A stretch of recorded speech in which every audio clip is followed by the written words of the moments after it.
ইতিহাসৰ পাত লুটিয়াই তৃতীয় খণ্ড নতুন সময়ৰ সৈতে অশ্বিনী গগৈৰ বিশেষ প্ৰতিবেদন। আহোম স্বৰ্গদেউ দিনৰ ৭ বজাৰ চুবুৰীয়া ৰাজ্যৰ লগতে তিব্বত, চীন, জাপানৰ লগতো চলিছিল বেপাৰ বাণিজ্য। ইম্পেৰিয়েল গেজেটিয়াৰৰ মতে ১৭শ শতাব্দীত আহোম ৰজাসকলে কাকো অসমত প্ৰৱেশ কৰিবলৈ আৰু কাকো অসমৰ পৰা বাহিৰলৈ যাবলৈ নিদিয়াকৈ ৰখাৰ বৈদেশিক নীতি গ্ৰহণ কৰিছিল। বছৰেকত এদল মানুহে সোণ, গান্ধকলাই, অগৰু, টিপলি আৰু ৰেচম কাপোৰ গুৱাহাটীলৈ নি লোণ, জবক্ষাৰ, গন্ধক আৰু অন্যান্য বস্তুৰ লগত সলনি কৰিছিল। আহোম সাম্ৰাজ্যৰ ভিতৰত আৰি তিনিওফালে থকা পৰ্বতীয়া জনজাতিসমূহৰ লগতে অবাধে বেহা বেপাৰ চলিছিল। ইয়াৰ বাবে ৰাজ্যৰ বিভিন্ন স্থানত কিছুমান হাট গঢ় লৈ উঠিছিল। লুইতৰ উত্তৰ পাৰে উত্তৰ লখিমপুৰত ফুকনৰ হাট, দৈয়াঙত কছাৰী হাট আৰু নাগাফাট, কাজিৰঙাৰ উত্তৰে কলৰ ফাট, কাকডোঙা নৈৰ পাৰত শীতলুৰ ফাট, নাজিৰাত নাজিৰা হাট, ডিফলুৰ পাৰত ঢলাৰ ফাট আছিল। ফাট হৈছে এটা আহোম শব্দ যাৰ অৰ্থ হৈছে হাট অৰ্থাৎ বজাৰ। দিখৌৰ পাৰত আহোম ৰজাৰ কাৰেঙৰ ওচৰত এখন হাট আছিল। সেইখন হাটত কেৱল পাণহে বিক্ৰী কৰা হৈছিল। যোৰহাটৰ কাষত আছিল দুখন হাট, মাছৰ হাট আৰু চকী হাট। এই দুখন হাট ওচৰা ওচৰিকৈ জোৰ পাতি আছিল বাবে ঠাইখনৰ নাম হয় যোৰহাট বুলি বহুতেই ক'ব বিচাৰে। ভূটানৰ লগত বেপাৰ বাণিজ্য কৰাৰ বাবে দৰঙা, সোৱণঘাট, ওদালগুৰি আৰু ঘগ্ৰাপাৰত হাট গঢ় লৈ উঠিছিল। জয়ন্তীয়াসকলৰ লগত বেহা বেপাৰৰ বাবে ৰহাৰ ওচৰৰ ফুলগুৰিত হাতীয়ামুখ আৰু সোণাপুৰ হাট আৰেংগাত হাট মুকলি কৰিছিল।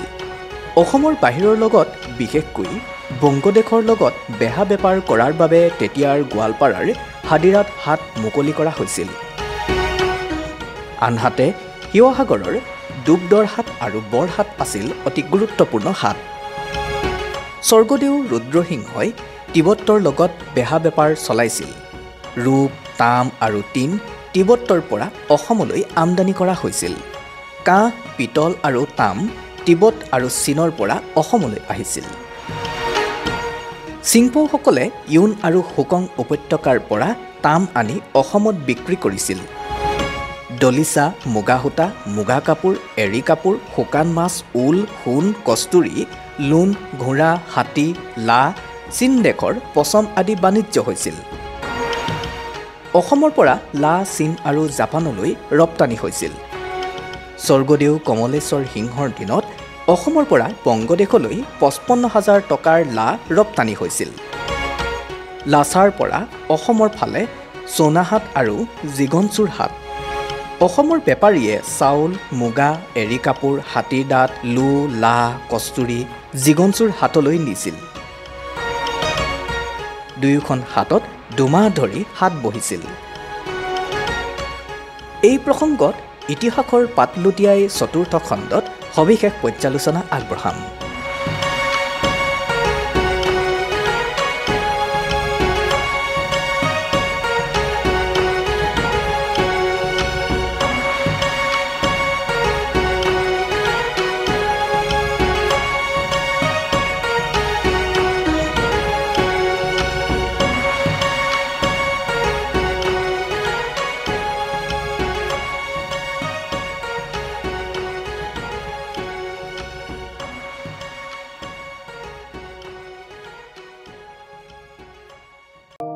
নিযুক্তিৰ বাবে আপুনি নিজকে প্ৰস্তুত কৰিছেনে?